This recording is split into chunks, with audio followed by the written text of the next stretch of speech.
For my content area, I'm going to be working with like 11th or 12th grade students. It's the same standard for analyzing multiple interpretations of a story, drama, or poem. For this assignment, we are going to be looking at My Papa's Waltz. And then for what we're trying to kind of analyze and think about is this a poem about a child admiring their father? Is this a poem about like an alcoholic father? So we just want to know, is the connotation of the father positive? Is the connotation of the father negative? Or how do we feel the relationship between father and son is described in this poem? Because it is debatable. It's definitely ambiguous. So the poem is My Papa's Waltz. The whiskey on your breath could make a small boy dizzy, but I hung on like death. Such waltzing was not easy. We romped until the pan slid from the kitchen shelf. My mother's countenance could not unfrown itself.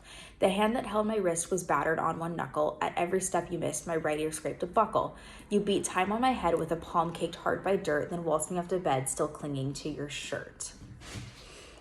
So there's a couple different ways you can start looking at this. First, thinking about assumptions. Whenever you think of a poem that involves a father or son, mother and daughter, any type of familial relationships, it's typically either very positive or very negative. They're either writing a poem because they're reminiscing positively about the relationship that they have and it's super loving, or they're like writing from a place of hurt and they're trying to get that out. So already I have an assumption that this is going to go either really positively or really negatively, which I have to think about while I'm looking at this, because there's gray zones in everything. So I need to not try and convince myself that every single aspect is positive and every single aspect is negative. I just need to look at the poem for what it is. So right off the top of the bat, title-wise, My Papa's Waltz, Papa versus father is what I'm first thinking about. So when people say Papa versus father in text, Papa typically has a much more positive connotation than father does. Father typically brings up strict, harsh, deeper feelings, and Papa makes you think of more of like a small child being like, Papa, Papa. So already I'm thinking, okay, so maybe we're starting off positively. And then the whiskey on your breath could make a small boy dizzy, but I hung on like death. Such waltzing was not easy. Couple different things here. The whiskey on your breath could make a small boy dizzy. If I'm already thinking, okay, Papa was positive, is this positive now? So the whiskey on your breath could make a small boy dizzy. We're either going to say it's going to be a neutral there because he's just had a drink or two, or the whiskey on your breath can make a small boy dizzy. This man has had so much to drink that even the scent of his breath is making his son dizzy. So we're kind of either he's had a couple of beverages, or he's had so much to drink. We're starting to shift connotations here to being a little bit more negative. So that's kind of where we're at with those first two lines. And then, but I hung on like death, such waltzing was not easy. So then we're looking at words now like death. Death typically is something that brings up negative feelings. So now the paragraph itself is putting off more of a negative connotation when you're thinking of, is it positive versus is it negative? And then we romped until the pan slid from the kitchen shelf. My mother's countenance could not unfrown itself. So we romped until the pan slid from the kitchen shelf. So if I'm thinking, okay, could this be positive? They danced all night. They were having so much fun that things were becoming a mess. And then we romped until the pan slid from the kitchen shelf. Or were they roughhousing? Because if you look at that second line, my mother's countenance could not unfrown itself. So the mother's frowning, right? So when you look at those bottom two lines mixed with the romping, you're like, okay, things are sliding around. We're going more negative because it's clearly an interaction is happening that the mother is not comfortable with. But now we have to think, is the mother not comfortable with this interaction simply because pots and pans are sliding from the shelf? Is it too aggressive for her? Is it because he's, is he drunk? Is he overly intoxicated around his child? So these are all things that we're starting to think about by stanza 2. And then the hand that held my wrist was battered on one knuckle. At every step you missed, my right ear scraped a buckle. So this is where a lot of debate tends to come up here, because the hand that held my wrist, so really when I'm thinking about this, I'm visualizing what's happening. So I'm the hand that held my wrist, I'm thinking dad is grabbing, son was battered on one knuckle. So now at that point, I'm thinking, okay, why is it battered on one knuckle? What's going on? I'm thinking about the whiskey on the breath. I'm thinking about the mom frowning, pots and pans sliding around. At every step you missed, my right ear scraped a buckle. Okay, so that's where you're like, I'm not really sure, because is he grabbing, like, is he holding his wrist in a way that like they're dancing? Because here, think of this image. When you're a child and you're dancing with your dad or whoever you're dancing with, and they put you on their feet and they stomp you around and kind of move, your head lines right up with that buckle, okay? So if your head's lining right up with that buckle, that's where, every time he goes the wrong way that his dad's going, his head's gonna bounce off that buckle. So his ear could, in fact, he's dancing on his dad's feet, his ear scraping the buckle.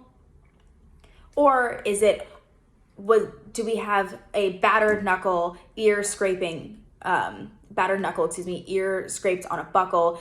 Are we trying to insert images of like an abusive father here? Because now we're thinking his hands are battered, this kid's ear is getting hit with a buckle, the dad's drunk, the mother's frowning.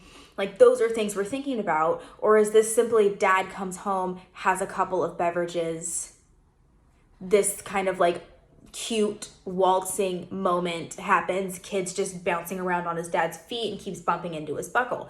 So that's where we're at. We're thinking about those two things here.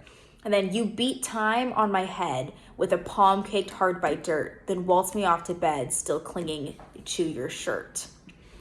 So this last stanza is, to me, the ending stanza wraps things up for you and starts to put little pieces together that you were kind of questioning. So all those questions we had before are wrapping up here. So you beat time on my head. So I'm asking myself, are we using the word beat because now we've inserted these abusive images? So is that why we're using beat? Or thinking back to when I just mentioned the son on the dad's feet, kind of bouncing around, head hitting the buckle, beat time on my head.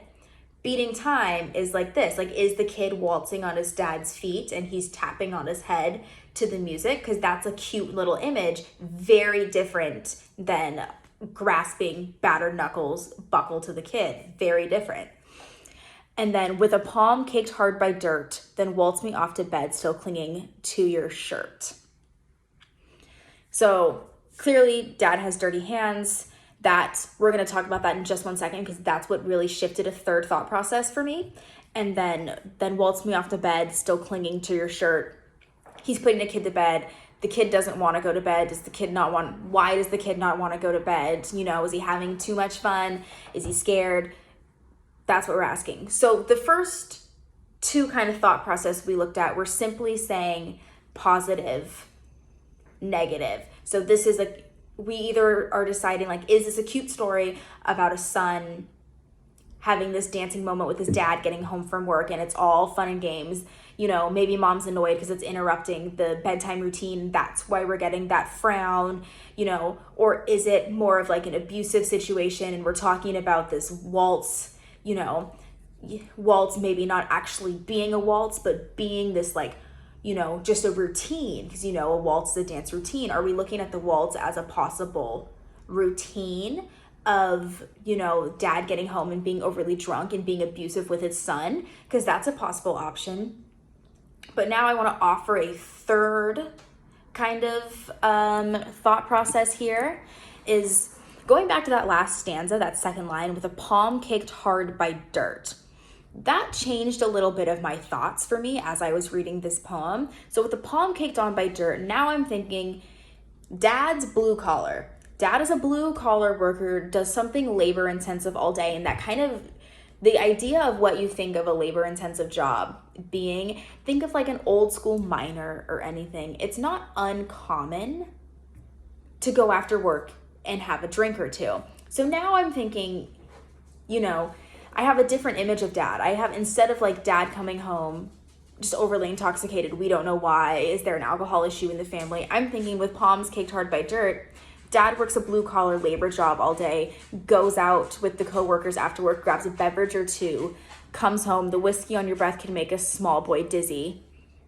Okay, so maybe he had one too many this day, but I'm no longer seeing it as a pattern. Now I'm thinking more of like that's just characteristic of this kind of life that dad lives. But I want to offer another idea of he's a blue-collar worker and mom is frowning because of the whiskey on his breath and what he sees. And then the son, I hung on like death. You waltzed me off to bed, still clinging to your shirt. So I don't know. This is a little more nuanced in the center here, but instead of deciding like, oh, it's all positive, oh, it's all negative. I'd like to, what if we think about the fact that, dad comes home after having beverages, every day. Mom is always disappointed with that. It interrupts the routine, but like the son loves his dad. Dad is superhero to the son. He's hanging on like death. He's waltzing around, he's clinging to the shirt. He doesn't want to leave because dad just got home. Dad's drunk and dad's making a mess. Pots and pans are flying. Bedtime routine's interrupted. Mom is upset, but the kid is clinging on, and then when we're looking at, the hand that held the wrist was battered with one knuckle. Now we can kind of think, okay, if he's doing something like that's actual physical labor job, is it possible that his knuckle is simply battered because of the labor that he's doing, and maybe it doesn't actually have anything to do with a potential abuse scenario there?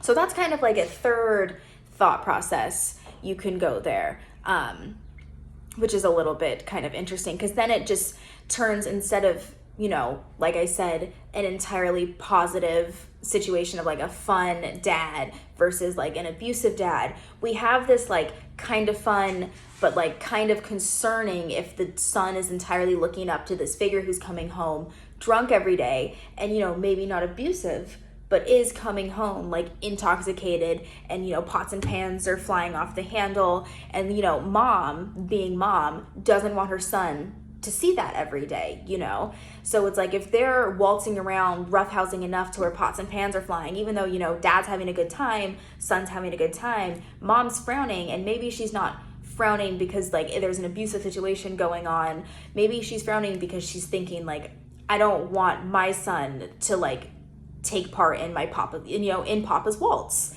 I don't want him to be the dancing partner to what's going on here with dad. Like dad has this own routine and like it's working for him, but like I don't want baby boy in the waltz. That's not his dancing partner for this kind of life that he's living. So maybe, that's why mom's frowning. There's a little bit deeper there. And so then it, the you beat time on my head, we could look at the same kind of meaning with that. Like maybe he is beating time on the head, but it's in like a silly, drunk manner. But I think the palm caked hard by dirt combined with the still clinging to my shirt really made me think of like blue collar, didn't get to see dad all day, does not want dad to leave. Like he is clinging on to this dad that he has right now. But then you really have to look at my mother's countenance could not unfrown itself, because, a big part of this is, why is mom upset? Why in this whole poem is mom frowning? Because like even if you're reading the entire thing as positive, like he comes home and has this fun little son dancing on his feet situation, why is mom upset? Why is mom frowning? So I think that's something that you really have to think about and look as well. And I think it's really possible that, this waltz, this routine that her family is in every night of dad coming home drunk and disrupting everything is not something that she wants her son to partake in. And like, we don't know how old the son is here, but if he's young enough, he's clinging, he doesn't see what, the effect that it's having. Like pots and pans falling off to the son is all fun and games. To mom, it's an overly intoxicated adult ruining probably the work she did in the kitchen, so that's something important to look at here, because, why is mom upset? So, yeah.